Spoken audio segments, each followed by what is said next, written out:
Hello and welcome back to another Gration Generation Games podcast. Straight into the Premier League then, primarily the big talking points prior to a season review where on Boxing Day the halfway stage will be met. First of all, Mikel Arteta, I can say I'm very quietly confident that he's going to be very, very good for Arsenal Football Club eventually. I've got a very good feeling about him and I'm very excited for the game against Bournemouth. Right, I would share some optimism in that regard. I think Arteta was clearly the outstanding candidate in front of them. There are a lot of people who said he should have been given a go initially before Emery had the chance. A lot of Arsenal fans, though, at the time were a bit reluctant, but I think Arteta has learnt well with Guardiola. He's a fantastic coach, and he's about to see now whether he is going to become something similar. Yes, I share your optimism. I know he didn't have any influence on the first match against Everton, which was a dire match between two pretty poor teams. If we're honest, they were poor teams on the day. Everybody said so. But there was a bit of difference with Arsenal, a bit more steeliness at the back, and that is what I want to see against Bournemouth on Boxing Day. Well, this is the thing. He's conducted himself ever since he's in his interviews and whatnot. He's conducted himself really well, and the Arsenal fans have to back him. But he said what they want to hear. He recognises that it's a two-way thing.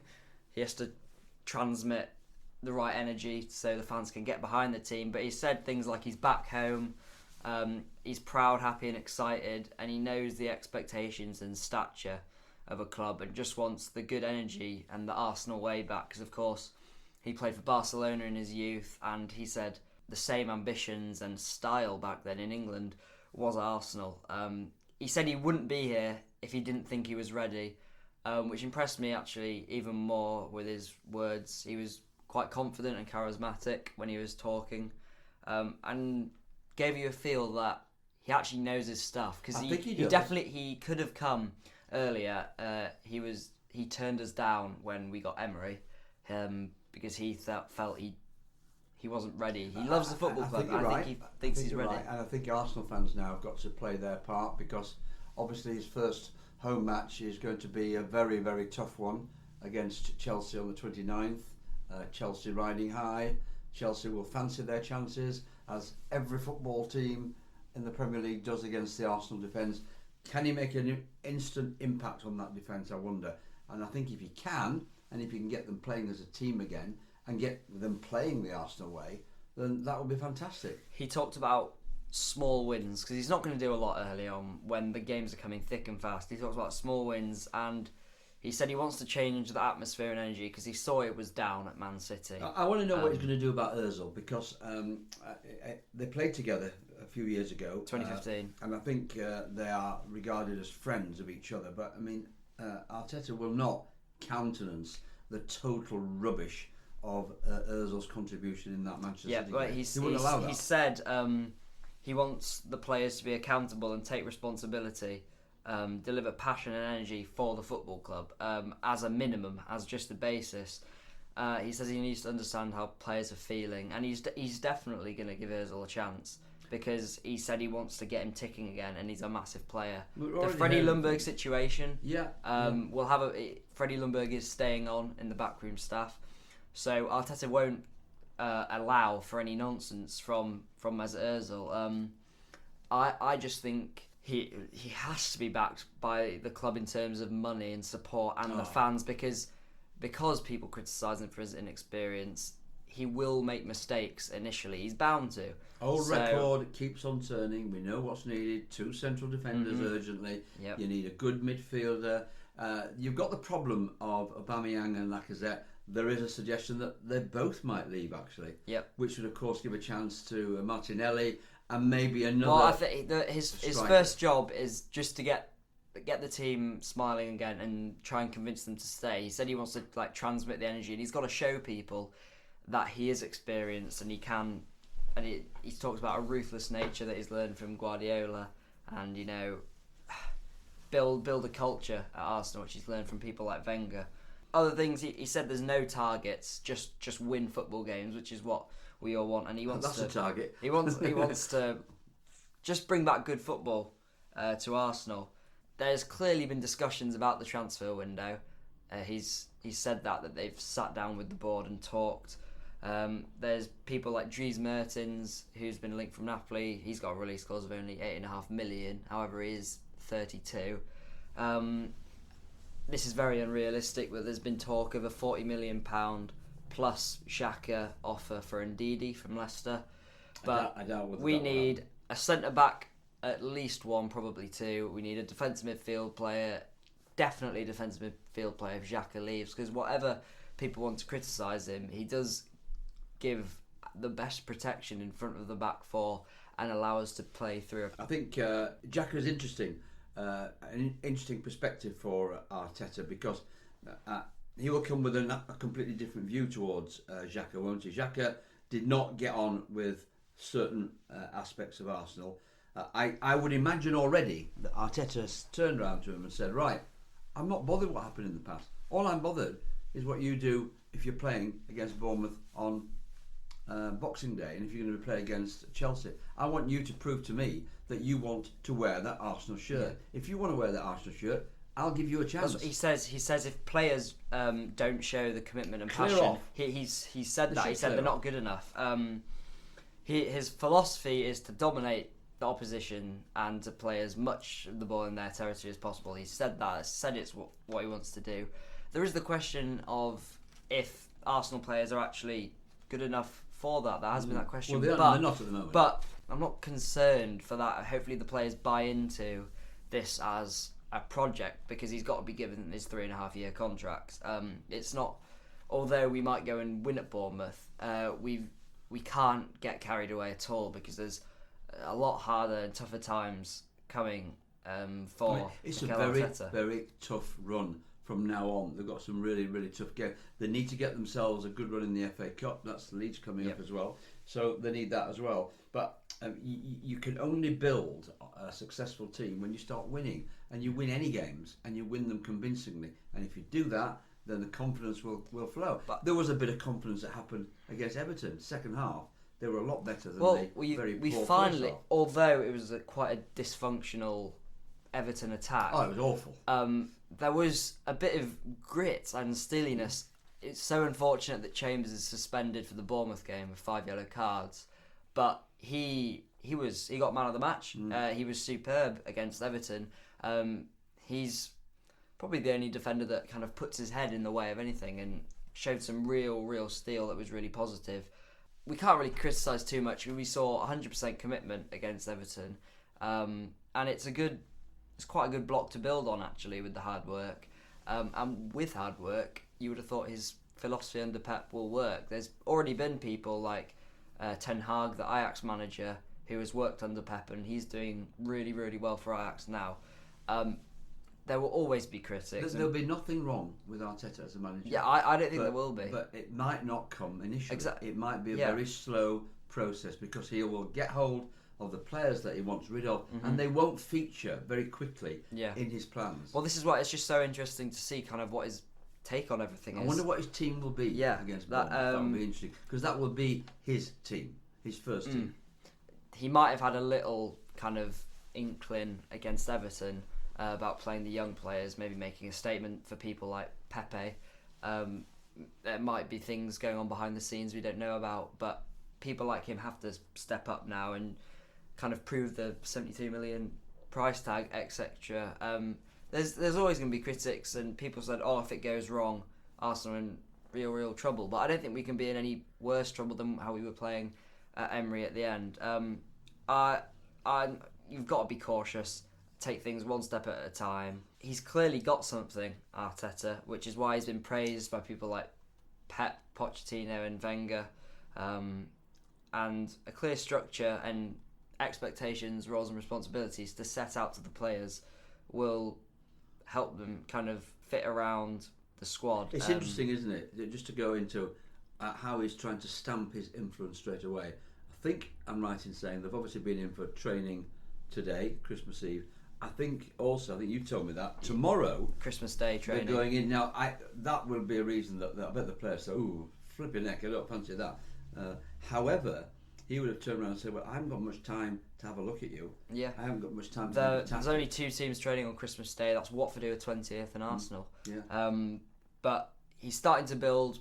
He needs experience. He needs help behind the scenes. So that's why he's gone for Steve Round as assistant. He's worked with Everton where he became close with Arteta, and at Manchester United.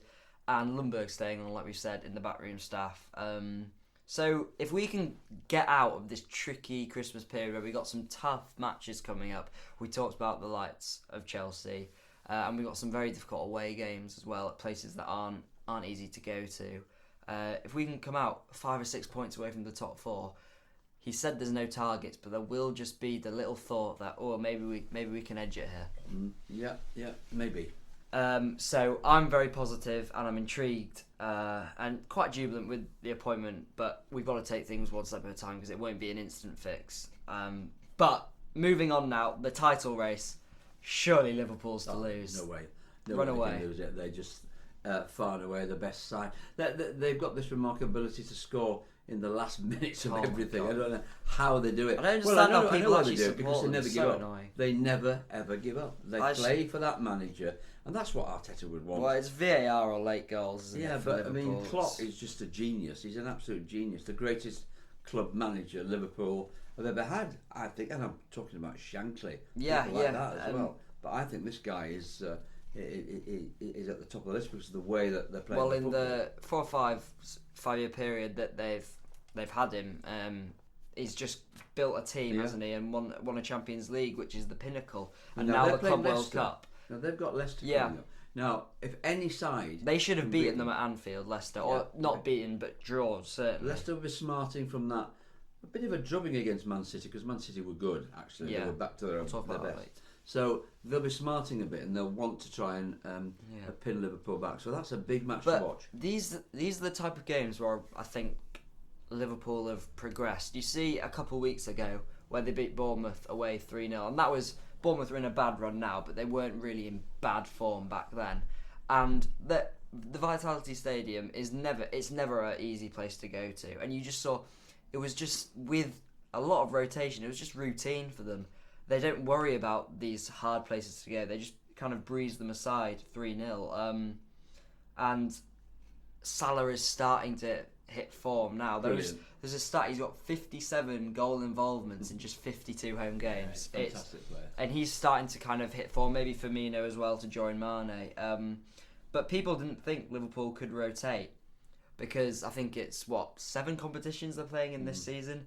But they've come through, bar the Oxlade-Chamberlain injury, kind of unscathed. And it's bizarre, really, because in most games they're not even playing well, but they managed to win. It's true, is that they're not playing at their peak. But I don't think tiredness will be a factor now because they'll be sky high after the results. World champions. So, I mean, if City win 14 matches in a row again like they did last season, you're still asking Liverpool to win to lose 1 out of every 4 or 5 matches. Which they won't. So, it's probably not happening.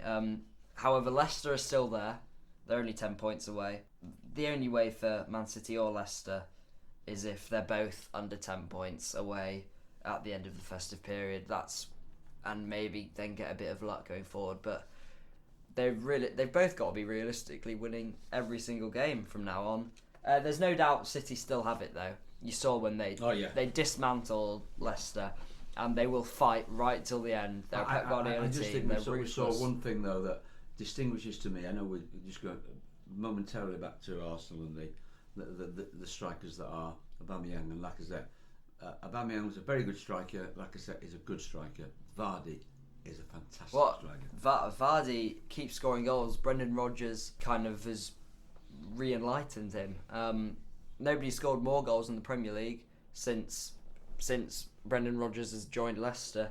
And going back to Manchester City, De Bruyne in the last few games against Arsenal obviously dictated it. He got 2 goals and an assist, but against Leicester again he was untouchable. He occupies the little inside right position so well, and he's got 11 assists. He's just omnipotent, really. Him and Mahrez tormented Chilwell on that left hand side because the fullback always has to cut in and stop De Bruyne finding pockets, and then when you give Mahrez that much space where he can easily cut inside, it's why the City formula works so well, which is maybe what Arteta will use, kind of a 4-3-3. Yeah, it'd be interesting to see if he changes it, actually.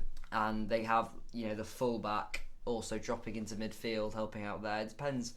It seems like it'll be a mixture probably of Wenger and Guardiola and then Arteta's own identity.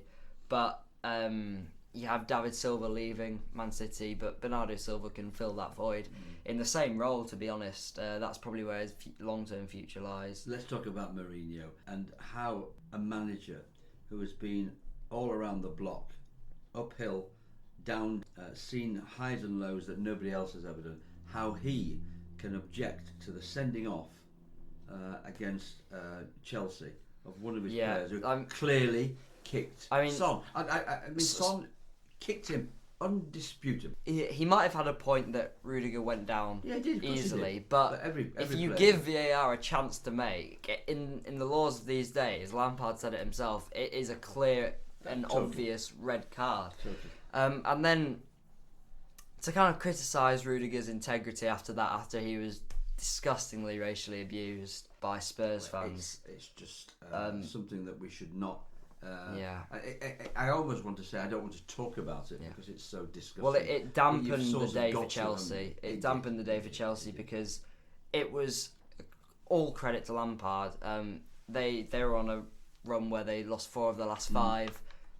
This season they'd lost 4 games out of their 9 home games. They've gone away to Spurs, and Spurs are really average, to be honest. But credit to Lampard, because quite a few people kind of wrote Chelsea off in this game. Yeah, they did. And Spurs just looked awful. They had no ideas.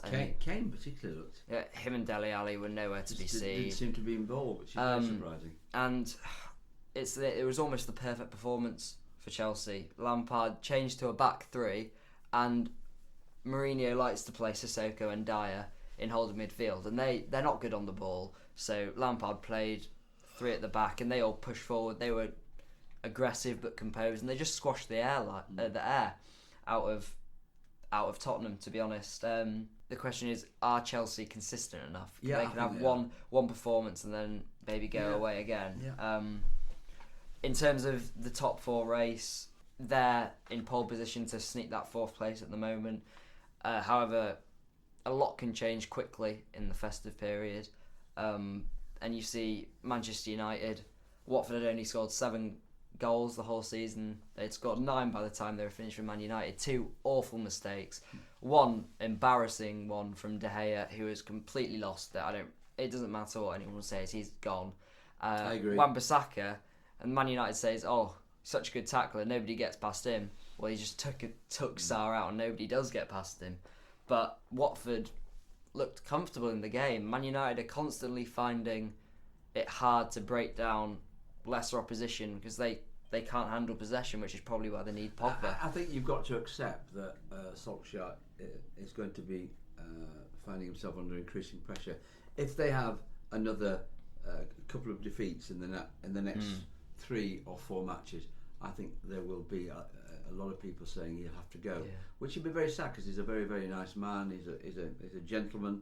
I think Man United fans genuinely like him as a person, but they want a football side to be any good, and I suppose there will be some good when they get some new players and they get rid of Pogba, who's a waste of space. But they're just so up and down. You see, Rashford can have such a good game, and then just be like a ghost, like he was against Watford. It's because they've got James, Marshall and Rashford. It's almost like they already set up for a counter-attack. So when teams dominate the ball against them, the better sides, they're going to be more suited to that. But that's the top 4 race, and there's other teams kind of sneaking into it. Sheffield and Wolves, who are both 5th and 6th now, which is Manager of the year, without a shadow of a doubt, is Chris Wilder.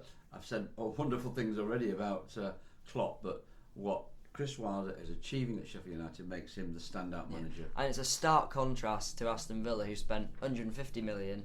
And they're going down. And we'll talk about that later, but if you look at Sheffield, they've kept the core of the team. They have a settled back line and a settled team, which is definitely what you need. And in their normal kind of starting squad, if you think about it, they only have one player who isn't from Britain, and that's Lys Mousset, who's from France. Everyone else is UK based, which is phenomenal, really. And then if you go to Wolves, they've got a style and philosophy from Nuno that just works for them,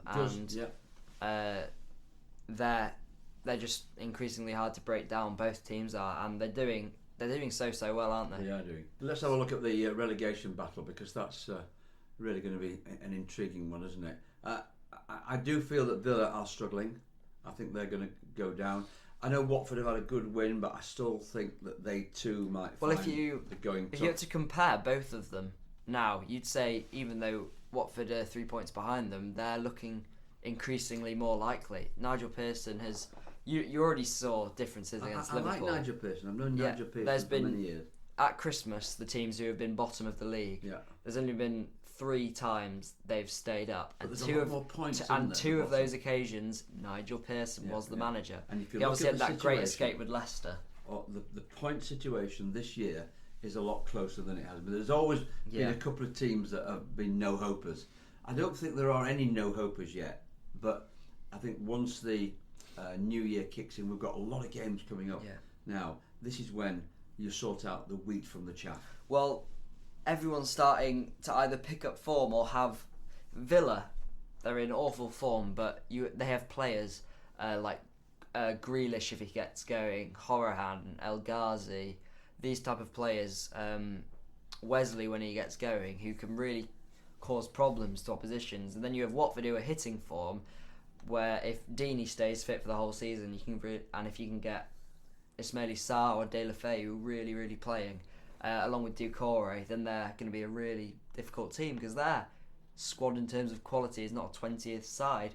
And then Norwich are looking to play better now, and their form has kind of come and gone with Pukki's and Buendia's. But in terms of teams looking over their shoulders, you have Southampton, who are starting to play a little bit better now. I still see Hasenhüttl as a very good manager, but as one that always seems stressed. However, it's whether they can keep Danny Ings firing. 11 goals. 11 goals, yeah, He's getting back to the pre-Liverpool form when he was at Burnley, and he was really scoring 15-20 goals a season. It was him and Andre Gray for them. West Ham are still going to be looking over their shoulder. They're in 16th. They're really going to have to get their act together, West Ham. They have no front men ticking. Their defence is all over the place. The thing they will be happy with is Fabianski is finally back in training. And then finally, possibly Everton, who are 15th. Duncan Ferguson has rejuvenated them. He hasn't lost a single game. A couple draws and a win. So they're in 15th. Ancelotti coming in now. Moncheri, their chairman, clearly has ambition, and he's been quite unfortunate with how managers have just spent and spent. But you see, spending and giving players, playing them out of position is not going to help. Just take other teams for an example as that. But Ancelotti is a huge step forward. I think it's very difficult to actually predict who the relegating clubs will be. I think there's probably 6 clubs there who will be battling it out very, very closely. There's a middle division, as we've talked about, and there's a top 4 / top 6 that I think are fairly static and will not change very much. Yeah, but with Everton, let's quickly touch on the Ancelotti appointment. People have said he only ever comes into the top sides, and he's a very good manager, so he can slightly tweak things, and he makes very good sides, takes them to the next level to win the Champions League, because he's won 3 of them. But he's never actually developed a team of lesser quality, which is maybe why I wanted a new challenge. I'm not sure, but you can't get away from his record. No matter who he's managed in the past, this is such a coup for Everton. Absolutely. Their fans are so excited, and when you get Goodison rocking and excited, it's a very hard place to go to.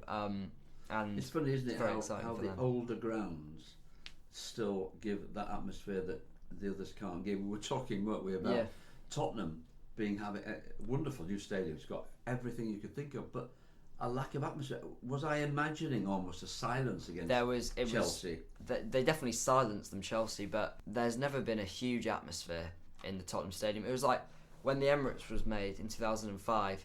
At that point, and you're seeing that Everton are getting a new stadium now, which that will probably be the best stadium in the Premier League when Everton build it, and there'll be more and more teams doing that. But when the Arsenal stadium was built, that was state of the art, but it was made for a football experience, not for the atmosphere. So the old stadiums where the crowds are on top of you, it's kind of more vertical. It's like Anfield, Goodison, Vitality and Vicarage Road, these types of places, St Mary's. Then it gets really, really loud and boisterous. But the other ones are built for more of a football experience. So there won't be as much atmosphere, but what you lack in atmosphere, you gain in other things, obviously. Yeah. So that's an interesting one. I mean, top match on Boxing Day? Arsenal-Chelsea. Yeah, Arsenal-Chelsea is a big one, but I think the Leicester-Liverpool game will probably rank pretty high as well, because that's a real chance for Liverpool to be defeated by a decent side. If they don't get defeated on that game, you get the impression that this is the Invincibles This is all their over. season. Well, they're definitely getting close to Invincibles. However, we've seen with other teams, they can have a dip in form. Anything can happen. We're just going to have to see. It's definitely an exciting Premier League season coming up. It is indeed. So enjoy your football. We'll be back probably in the new year, and let's hope our predictions about your team have come true. Have a great Christmas. Happy New Year. Thank you very much.